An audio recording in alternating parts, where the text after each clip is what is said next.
Praise lord. దేవాతి దేవునికి వందనాలు. ప్రభు నామమున మీ అందరికీ నా ప్రత్యేకమైన వందనాలు, శుభాలు తెలియజేస్తున్నాను. మీరు ప్రార్థించిన తర్వాత మీ ప్రార్థనవసరతలు నాకు తెలియచేయండి. నేను ప్రేయర్ బుక్లో వాటన్నిటినీ రాసి మీకోసం ప్రార్థన చేస్తాను. ఈ దినము కొరకు ఏర్పాటు చేయబడిన దేవుని వాగ్దానము నిర్గమకాండము 15వ అధ్యాయము 25వ వచనము. అతడు యెహోవాకు మొరపెట్టెను, అంతటా యెహోవా అతనికి ఒక చెట్టును చూపెను. అది ఆ నీళ్లలో వేసిన తరువాత నీళ్లు మధురములాయెను. దేవుని నామానికి మహిమ కలుగునుగాక. ఈ ఉదయకాల సమయంలో దేవాతి దేవుడు నిన్ను ఆశీర్వదించి గొప్ప వాగ్దానాన్ని నీకు అందిస్తూ ఉన్నారు. హల్లెలూయా. ఆనాడు ఇశ్రాయేలీయులు ఒక ప్రాంతానికి వచ్చినప్పుడు అక్కడున్న నీళ్లు వాళ్ళు తాగలేకపోయారు. అందుకని ఆ ప్రాంతానికి వారు మారా అనే ఒక పేరును పెట్టారండి, అంటే చేదు అని పేరును పెట్టారు.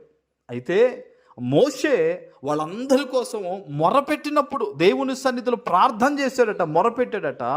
దేవుడు ఒక చెట్టును ముందుగానే అక్కడ ఏర్పాటు చేసి ఉంచాడు. మోషే మొరపెట్టక ముందే పరిష్కారం అక్కడ ఉంది. మొరపెట్టిన తరువాత పరిష్కారాన్ని దేవుడు కనపరిచాడు. ఈరోజు ఈ వాగ్దానాన్ని వింటున్న నీ జీవితంలో కూడా నువ్వు దుఃఖపడుతున్నావేమో, కొన్ని పరిస్థితులను బట్టి, కొన్ని మనుషులను బట్టి, కొన్ని ఇబ్బందులను బట్టి. అయితే నీకు తెలుసా, నిన్ను చూచిన నీ దేవుడు నీ ఇబ్బందులకి, నీ జీవితంలో ఉన్న కొన్ని పరిస్థితులకి పరిష్కారాన్ని ఆయన దాచుంచాడు, పెట్టాడు ఆయన రెడీగా. ఆమేన్. దేవుని సన్నిధిలో నువ్వు మొరపెడితే, ఆయన యందు భయభక్తులు కలిగి జీవించడానికి తీర్మానం తీసుకుని దేవుని సన్నిధిలో నువ్వు ప్రార్థన చేస్తే, మొరపెడితే, నీ జీవితంలో చేదైన పరిస్థితులన్నిటినీ మధురముగా దేవుడు మార్చబోతూ ఉన్నాడు. ఆమేన్.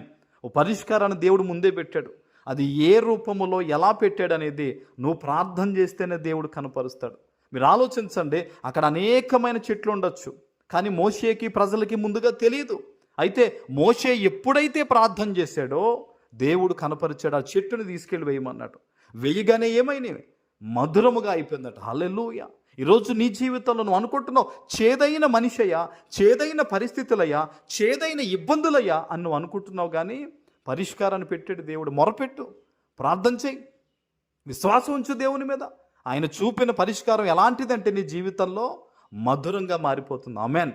కష్టాలు కూడా దేవుడు నీకు ఆశీర్వాదంగా మార్చబోతున్నాడు. ఆమేన్. నమ్మదగిన దేవుడు ఆయన. విశ్వాసం ఉంచి ఆయన మీద అపనమ్మికతతో ప్రార్థన చేయొద్దు. దేవుణ్ణి స్తుతించి ఆరాధించి ఘనపరచు. దేవుడు నువ్వు ఏ రీతిగా దేవుణ్ణి ఘనపరచగలవో ఆ రీతిగా దేవుణ్ణి ఘనపరిచి విశ్వాసంతో ప్రార్థన చేయి. తండ్రి, ఆనాడు లక్షల మందికి నువ్వు నీటిని బాగుపరిచి ఇచ్చావయ్యా. ఈరోజు నా కుటుంబానికి బాగుపరిచి ఇవ్వు నాయన.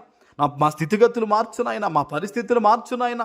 నువ్వు తప్ప మాకు ఏ దిక్కు లేదు ప్రభు అని నువ్వు విశ్వాసంతో ఈరోజు ప్రార్థన చేయగలిగితే, మొరపెట్టగలిగితే, సేవకునిగా చెప్తున్నాను, అద్భుతమైన రీతిలో మారాని దేవుడు మధురంగా మార్చగలిగాడు. ఈరోజు నీ జీవితంలో కూడా మారా వంటి పరిస్థితులన్నీ కూడా దేవుడు మధురముగా మార్చబోతూ ఉన్నాడు. ఆమేన్. హల్లెలూయా. ఈ వాగ్దానం ఎత్తిపెట్టి ప్రార్థన చేయి. విశ్వాసంతో దేవుని అడుగు. దేవుని కార్యాలు నీ జీవితంలో జరగబోతూ ఉన్నాయి. ఆమేన్. ప్రార్థన చేసుకుందాం. పరిశుద్ధుడా, ప్రేమ కలిగిన తండ్రి, మీకు వందనాలు.